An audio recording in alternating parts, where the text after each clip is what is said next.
देवस्य धीमहि धियो यो नः प्रचोदयात्।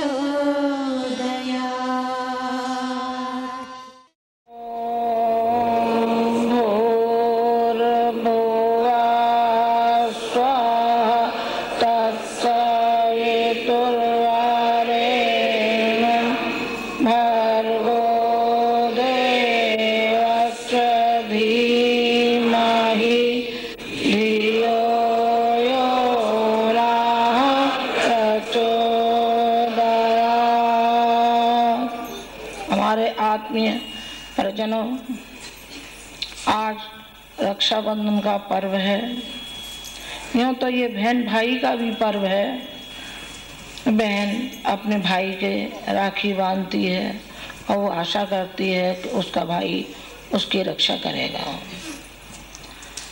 दूसरा एक और ये पर्व है, ये प्रायश्चित का पर्व है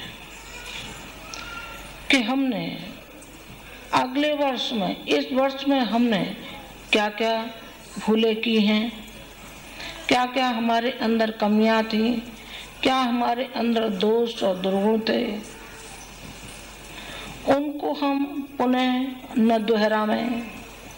इसका प्रायश्चित का ये पर्व है, जिसका कि आपको आज कराया गया है।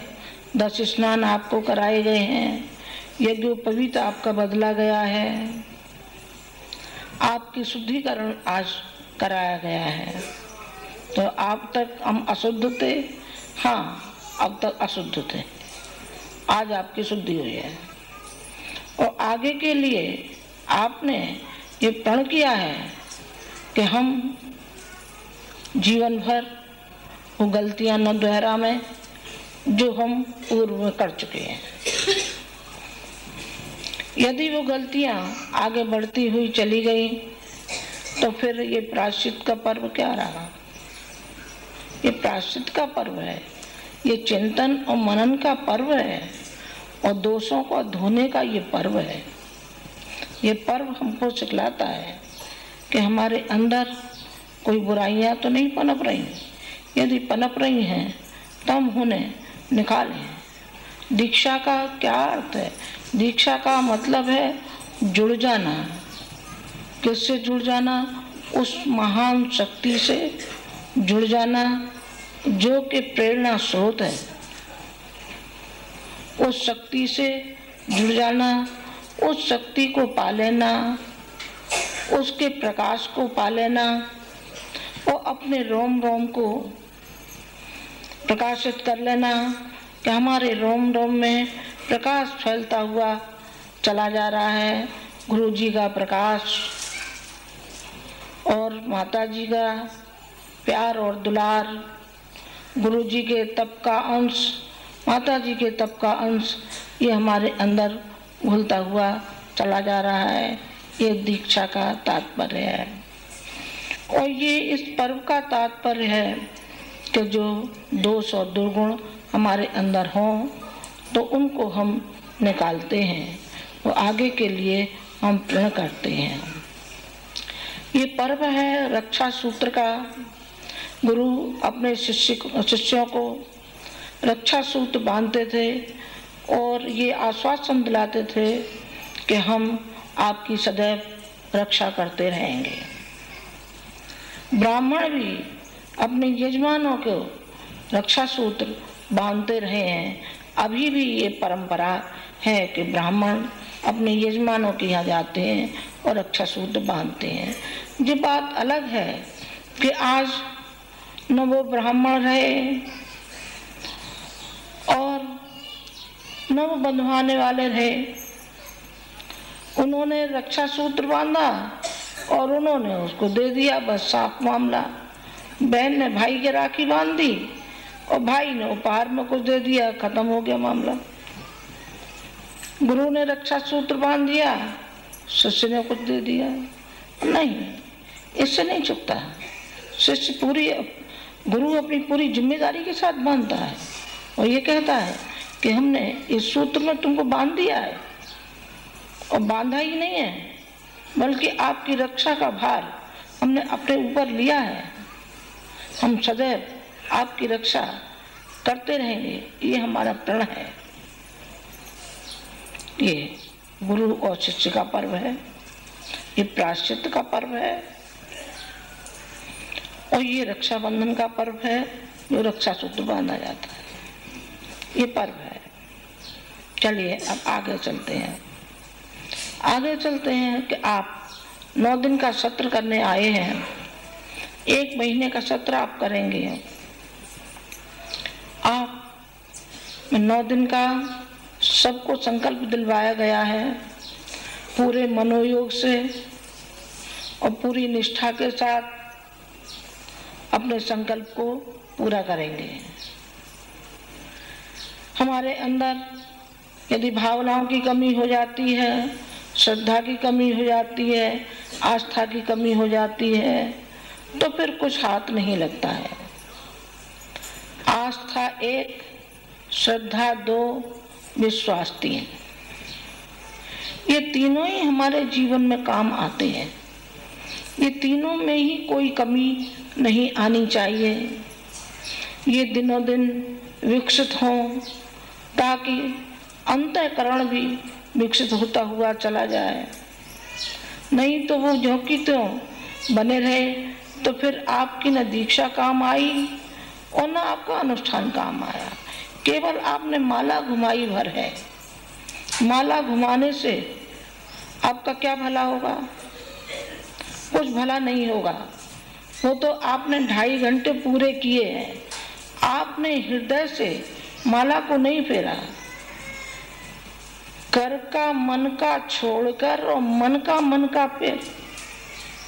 यदि मन का आपने फेरा है तो आपका अनुष्ठान पूर्ण माना जाएगा। और इस बीच में आपने कामनाओं को स्थान दिया तो फिर आपका वो पूर्ण नहीं हुआ, क्योंकि आप तो कामनाएं लेकर के आए थे, आप तो आशीर्वाद के लिए आए थे। आशीर्वाद तो आपको मिलेगा ही, इसमें तो 2 राय ही नहीं है। जिस स्थान पर आप आए हैं और जिसका विश्वास लेकर के आए हैं, जिसके आंचल के नीचे आए हैं और जिसकी छत्र छाया के नीचे आप आए हैं, तो वो तो आपको मिलेगा ही। लेकिन आपने अपनी तरफ से कोई प्रयास नहीं किया। जब आपने नहीं किया है तो आपको कितना मिलेगा बताइएगा? थोड़े दिन आशीर्वाद काम करेगा, फिर तो अपना पुरुषार्थ काम करेगा ना। आपको पुरुषार्थ करना चाहिए। कौन सा पुरुषार्थ? अपनी आस्था का, अपनी श्रद्धा का, अपने विश्वास का। कौन सा विश्वास? जो शंकर जी ने कहा था कि श्रद्धा रूपी पार्वती और विश्वास रूपी शंकर, मैं उनको नमन करता हूँ। भक्त की ये कसौटी है कि उसका अंतःकरण कैसा है, मलिनताओं से भरा हुआ है अथवा उसका एक संत जैसा हृदय है। यदि संत जैसा हृदय है तो संत का हृदय बड़ा कोमल होता है। संत हृदय नवनीत समाना। संत का जो हृदय है वो मक्खन के समान पिघलने वाला होता है। दीन दुखियों का कष्ट देख करके उसका हृदय द्रवित होने लगता है। जिस तरीके से वाल्मीकि ने एक पक्षी को जोड़े को जब मरते हुए देखा, बिलखते हुए, तड़पड़ाते हुए घायल देखा, तो वो द्रवित होने लगे और द्रवित ही नहीं हुए। उनकी वो द्रवितता एक काव्य के रूप में फूट निकली, जिसको कि वाल्मीकि रामायण कहते हैं, इनको कि ऋषि कहते हैं। ऋषि बन जाते हैं वो व्यक्ति जो कि अपनी कमियों कमजोरियों को निकाल देते हैं और महानता की ओर चल देते हैं, वो महान बनते हुए चले जाते हैं। तुलसीदास भी इसी तरीके से बने थे, अन्य भी इसी तरीके से बने हैं। भागीरथ ने तप किया लोक मंगल के लिए तप किया और गंगा जी निकलती हुई चली आई। शंकर जी ने उनकी सहायता की। और की सहायता करेंगे शंकर जी? चाहे जितना बेलपत्र चढ़ाइए, चाहे जो कुछ करिए, लेकिन शंकर जी आपके उसमें आने वाले नहीं है, क्योंकि आपका हृदय शंकर को पाने लायक हुआ ही नहीं। जब हुआ नहीं है तो फिर आप तो खुशामद करने के लिए गए हैं, कामनाओं के लिए गए हैं, और ये खुशामद कर रहे हैं कि शंकर जी हम आपके ऊपर बेलपत्र चढ़ाते हैं। आज सोमवार है और हैवी सोमवार, आज हैवी सोमवार, आपके ऊपर बेलपत्र हम चढ़ाते हैं, हमारी अमुक कामनाएं पूरी होनी चाहिए, लेकिन आपकी क्षुद्रता में कमी नहीं आनी चाहिए। क्षुद्रता और संकीर्णता जैसी हमारी है वैसी हमारी बनी रहनी चाहिए। तो फिर शंकर के कृपा पात्र आप कैसे बन सकते हैं? शंकर के कृपा पात्र तभी बनेंगे जबकि शंकर जी ने जहर पिया था और सारे संसार को अमृत बांटा था। लोक मंगल के लिए उन्होंने विष का पान किया, अर्थात उन विकृतियों का सामना उन्होंने किया जो कि सारे संसार में व्याप्त हैं। तो शंकर जी के भक्त आप बन सकते हैं यदि आप के अंदर वो शीतलता की मादा हो, जैसे चंद्रमा उनके सर पर विराजमान है, वो शीतलता लिए हुए, क्रोध तो नहीं आ रहा है, कहीं बात बात पे हम क्रोधित तो नहीं हो रहे हैं, शीतलता होनी चाहिए। जो भी बात कहें वो नम्रता पूर्वक कहें, हम नम्र हैं कि नहीं हैं। कहीं ऐसा तो नहीं कि हमारी जबान पर बिच्छू का डंक हो, जहाँ कहीं भी जाए बिच्छू का डंक मारते हुए चले जाएं, चाहे घर में है चाहे बाहर में है। कहीं हम अहंकारी तो नहीं है? नहीं, अहंकार तो है, तो फिर शंकर जी के भक्त कहाँ से आए?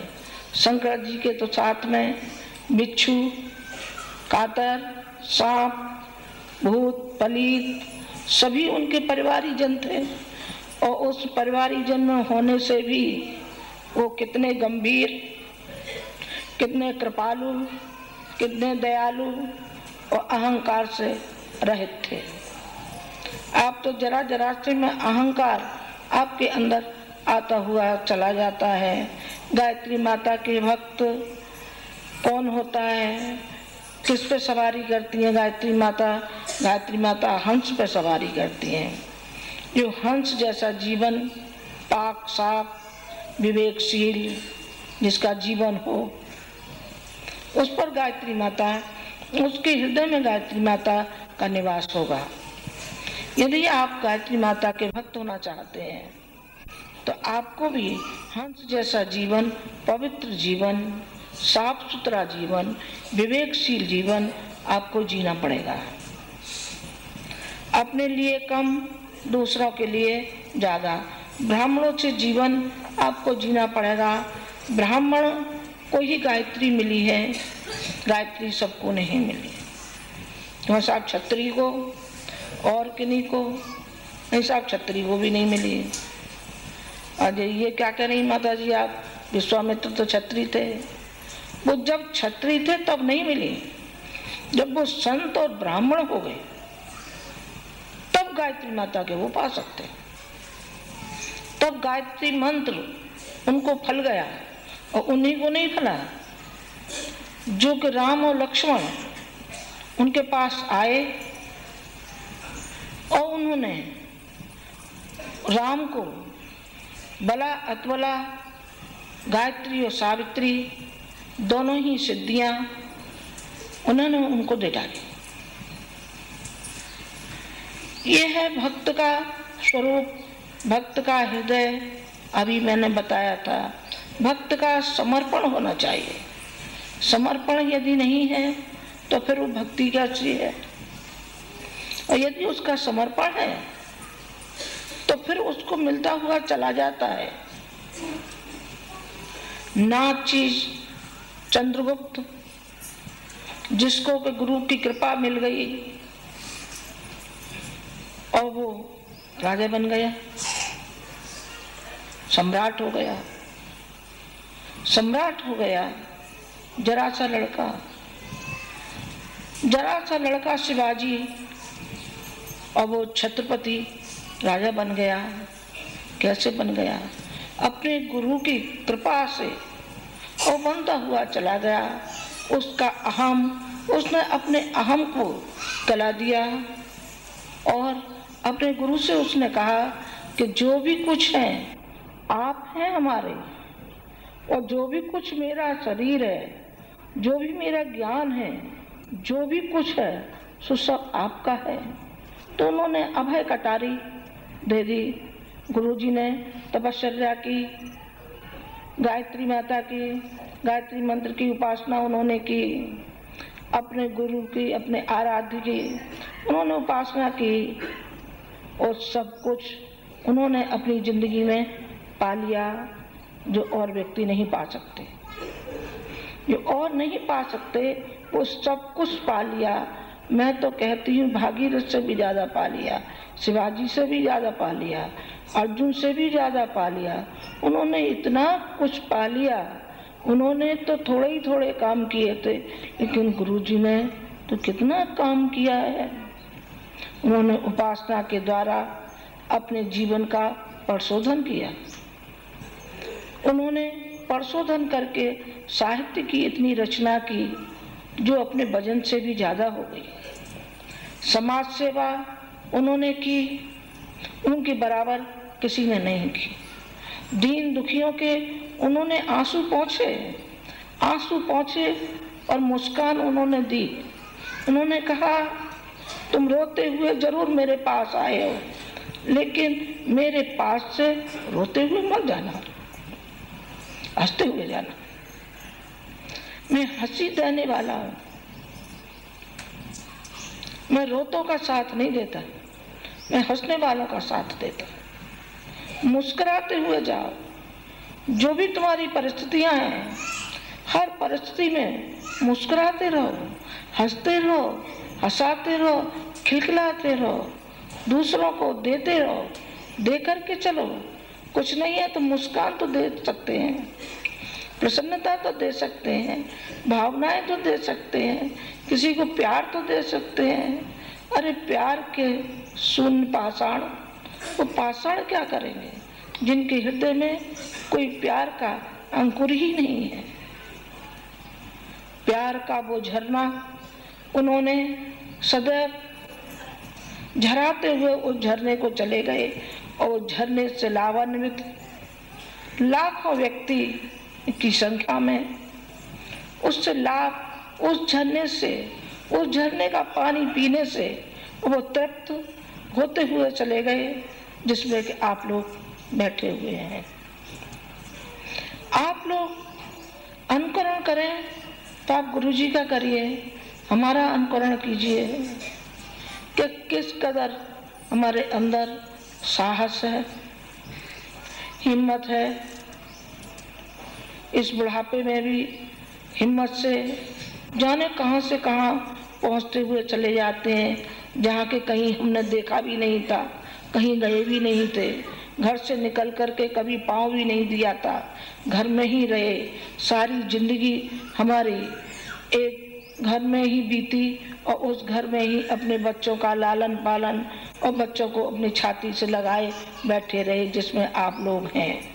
लेकिन घर से निकल करके पाँव नहीं दिया। जब हमने सोचा कि हमारा लक्ष्य ऊंचा है, हम लक्ष्य के लिए जा रहे हैं, जिसके लक्ष्य हमको बताया कि हमारा लक्ष्य है, ये हमारा अधूरा है, इसको पूरा करना तुम्हारा कर्तव्य होता है। हमने उस कर्तव्य को अपनी छाती से लगाया और अपने हृदय से पत्थर को बांधा। और कोई महिला होती तो शायद उठ के भी इतनी खड़ी नहीं हो सकती थी, क्योंकि हमारा जो जीवन बीता वो दूध और पानी की तरीके से, और एक दूसरे के लिए इतने हम समर्पित थे कि हमारा जीना भी मुश्किल था, लेकिन उनके शब्द, उनका आदेश, उनका मार्गदर्शन वो हमारे लिए ब्रह्म वाक्य हो गया। और ब्रह्म वाक्य हो गया तो फिर इस टूटे फूटे शरीर को जहां कहीं भी जाना पड़ेगा, जाएंगे। पिछले दिनों 4 अश्वमेध यज्ञ अपने हिंदुस्तान में हुए। जयपुर हुआ, गुना हुआ, भुवनेश्वर हुआ, भिलाई हुआ। 4 यहाँ हुए और 2 विदेश में हुए। एक हुआ लेस्टर में, लंदन में, दूसरा हुआ टोरंटो में। दोनों ही यज्ञ अभूतपूर्व सफलता जिसमें कहनी चाहिए। अपने देश में तो हुए ही बहुत बढ़िया, लेकिन विदेशों में इतने बड़े हो जाएं कार्यक्रम, ये बहुत बड़ी बात है। ऐसी उस कर्ता की लहर दौड़ रही है, रोम रोम में व्याप्त हो रही है कि वो न मालूम पैरों में पहिए लगा देती है कि जाने क्या कर देती है, जाने हृदय में क्या रख देती है कि रात और दिन मालूम नहीं पड़ता है कि रात और दिन ये कहाँ निकल गया और किधर को गया। जो भी व्यक्ति दिखाई पड़ते हैं वो रोते बिलखते ऐसे मालूम पड़ते हैं जब हम छोड़ के आते हैं कि अपनी माँ से बच्चे बिछुड़ रहे हैं, माँ बिछुड़ रही है। बेबस हमारी आंखों में भी आंसू आ जाते हैं, ऐसे बिछुड़ते हैं। वो कार्यक्रम इतने बढ़िया कार्यक्रम कि उसमें मंत्री भी आते हैं, वहाँ के सांसद भी आते हैं, अंग्रेज लोग भी उसमें शामिल होते हैं। इसमें एक अंग्रेज शामिल हुआ जो कि 3 दिन तक उसने धोती और कुर्ता और जनेऊ पहन करके और बराबर वो शामिल शहर कार्य में शामिल हुआ। उसमें पादरी भी आए, उसमें सभी वर्ग के व्यक्ति आए और सभी व्यक्तियों ने इतनी सराहना की कि इतनी बड़ी भीड़ हमने कभी भी यहाँ के इतिहास में नहीं देखी। जो यहाँ की प्रदर्शनी देखी उससे लोग इतने प्रभावित हुए कि अच्छा, इतना बड़ा संत, इतने बड़े ऋषि, उन्होंने इतना बड़ा काम किया है, ये तो हमने सुना तक नहीं दे था। हम बड़े दुर्भाग्यशाली रहे कि हमने ऐसे ऋषि के, ऐसे संत के हम दर्शन नहीं कर पाए। ये उनका कहना था। और इतनी जनसंख्या का मैं आपको क्या बताऊं, मैं तो हैरान हो गई देख करके। क्या इतना बड़ा अश्वमेध, हम तो कहते थे हिंदुस्तान में, पर यहाँ तो उससे बाजी मार गए। हालांकि लाखों की संख्या में तो नहीं थे, ऐसा तो नहीं कहा जाता कि 2 लाख होंगे, पर हाँ 1 लाख की संख्या जरूर होगी। तीनों दिन को मिला करके 1 लाख की संख्या से कम नहीं हो सकते। उतनी संख्या थी, इतनी बहुत बड़ी संख्या थी वहाँ के लिए। जो लोगों ने दोष और दुर्गुण उन्होंने छोड़े, शराब पीना छोड़ा, मीठ खाना छोड़ा, अन्य भी जो नशीले पदार्थ लेते हैं उन पदार्थों को उन्होंने छोड़ा और अपने मिशन के लिए काम करने की जिम्मेदारी उन्होंने ली। वहाँ की टोरंटो की तो एक मंत्री थी, वो आई और उन्होंने $30,000 उस कार्यक्रम के लिए उन्होंने दिए और उन्होंने इंग्लिश में कहा कि ऐसा मिशन हमने नहीं देखा जैसा मिशन ये है। मैं जानती तो नहीं हूँ, लेकिन मैं भीतर से, अपने अंतरंग से ये कहती हूँ कि इसके मुकाबले का दूसरा कोई मिशन नहीं हो सकता है। ये उस महिला, अंग्रेज महिला ने ये कहा। अन्य भी थे जिनको बोलने का मौका 2-2, 5-5 मिनट का दिया था, 2-3, 5-5 मिनट का ही दिया था, क्योंकि फिर हम 2-3 थे, इतना समय कहाँ से लाम है, तो वही 2-2, 5-5 मिनट दिए। और सभी के ये उद्गार थे कि इसका मिशन के बनाने वाला धन्य है। हम उसके चित्र को ही देख करके हम पावन हो गए। उसकी झलक झांकी देख कर के ही हम पावन हो गए। ऐसा मौका हमको कभी नहीं मिलता। 3 इस साल हो रहे हैं, अभी अमेरिका बाकी है, अभी जाएंगे। प्रणव वहीं हैं, मैं और सैलो 17 या 18 तारीख को जाएंगे, उसको पूरा करेंगे। उसके बाद 3 कार्यक्रम अगले वर्ष के लिए दिए हैं, क्योंकि जो वर्षाकालीन है वो यहाँ अपने यहाँ तो होता नहीं है कुछ कि बाहर कोई कार्यक्रम हो। तो हमारे यहीं के शांति कुंज के जो उपासना है, 9 दिन के सत्र हैं, 1 महीने के सत्र हैं, ये तो सदैव हमारे चलते रहते हैं, चलते रहेंगे। लेकिन अन्य कार्य, बड़ा कार्य नहीं होता है, इसलिए वो वर्षाकालीन का जो समय है वो विदेशों के लिए दिया है। तो 3 अगले वर्ष होंगे, और कैसे होंगे? बड़े सक्सेसफुल होंगे, जैसे अब हुए उससे भी बड़े होने जा रहे हैं और होंगे। इतना प्रचार प्रसार बाहर भी हो रहा है, यही नहीं हो रहा है, यही नहीं समझना चाहिए कि यही हो रहा है। बाहर सारे विश्व का बीड़ा जब उठाया है तो सारे विश्व को मथ करके हम रख देंगे, इसमें 2 राय ही नहीं है कि सारे विश्व को हम न मथ दें, ऐसी कोई बात नहीं। हमारे साथ जो शक्ति है, जो सामर्थ्य है, जो हमारे साथ प्रेरणा है, वो अभूतपूर्व ऐसी प्रेरणा है। कुछ प्रेरणा को लेकर के चलते हैं तो थकावट महसूस नहीं होती है। यूँ ही निकल जाते हैं 3-4 दिन, रात भर जगना पड़े तो, और चाहे दिन भर जगना पड़े तो मालूम ही नहीं पड़ता।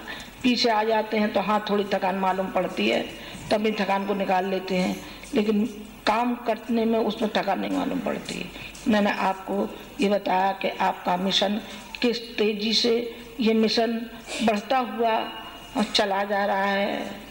जिस तरीके से मनु के कमंडल में मछली थी और वो मछली बढ़ती हुई कहाँ तक पहुँच गई, ये भी बढ़ती हुई आपका मिशन भी उसी तरीके से है और ये बढ़ता हुआ चला जा रहा है। इसमें जो कोई भी भागीदार बनेगा वो श्रेय पालेगा। जिस तरीके से स्वतंत्रता संग्राम में जिन व्यक्तियों ने भाग लिया वो आज स्वतंत्रता सेनानी हो गए, उनको पेंशन मिल रही है। आज कोई जेल जाए तब जेल भी जाएगा, पिटेगा भी और कुछ मिलेगा भी नहीं, उसको कुछ मिलेगा भी नहीं। और तब जिन्होंने अपना जीवन दांव पे लगाया था उन्होंने आज श्रेय पा लिया। आप भी यदि आप श्रेय के भागीदार बनना चाहते हैं तो आप इसमें शामिल होइए और शामिल होकर के आप आगे कदम बढ़ाइए। आगे कदम बढ़ाने का मतलब है रचनात्मक कार्य, हमारी गतिविधियाँ चलती ही रहनी चाहिए। ये नहीं हो कि कार्यक्रम हो गए अब हमको क्या करना है, छोटे छोटे कार्यक्रम कर लेते हैं, बड़े कर लेते हैं, उन्होंने अब क्या करना है, ये नहीं। निरंतर क्रियाशीलता आपके अंदर बनी रहनी चाहिए। आपके पिता के अंदर, आपके गुरु के अंदर इतनी क्रियाशीलता बनी रही कि अंतिम क्षणों तक उनका लेखन बंद नहीं हुआ, उनकी उपासना बंद नहीं हुई। तो फिर आप क्यों, आप इतने बूढ़े नहीं हो गए, आप 80 साल के कोई नहीं बैठे हैं, आप कम उम्र के हैं। उनकी 80 साल ऐसी खुशनुमा हुई कि शायद ही कोई ऐसा जीवन जी सकता होगा जैसा उन्होंने जीवन जिया। तो फिर उनके बच्चे ऐसा जीवन क्यों जिएंगे? शेर का बच्चा शेर होता है, संत का बच्चा संत होता है, ऋषि का बच्चा ऋषि होता है। फिर बकरी के बच्चे क्यों होते हैं? बकरी के बच्चे नहीं होने चाहिए, मैं नहीं होनी चाहिए, हम सब होना चाहिए। मैं जो करता है उसका गला कटता है, बकरी का गला कटता है, और शेर दहाड़ता हुआ चलता है। तो दाएं बाएं और भी हैं, सो भी भाग जाते हैं। आपको संत की संतान होना चाहिए। आपको उस माँ की संतान होना चाहिए जो माँ आपकी तिल तिल जलती हुई चली जा रही है। आपको उस माँ का बच्चा होना चाहिए। आपको उस ऋषि का होना चाहिए जिसने कि तिल तिल करके अपना जीवन गला डाला सारे विश्व के लिए। आपको उसकी संतान होना चाहिए। मैं आशा करती हूँ कि आप वैसा ही आप अनुकरण करेंगे और उसी पथ पर आप चलेंगे जिस पथ पर आपका प्रेरणा स्रोत चलता रहा। उन्हीं के मार्गदर्शन में सारा कार्य यहाँ हो रहा है। उसी मार्गदर्शन में आप उस ओर चलते रहेंगे। इन्हीं शब्दों के साथ मैं अपनी बात समाप्त करती हूँ। ओम शांति।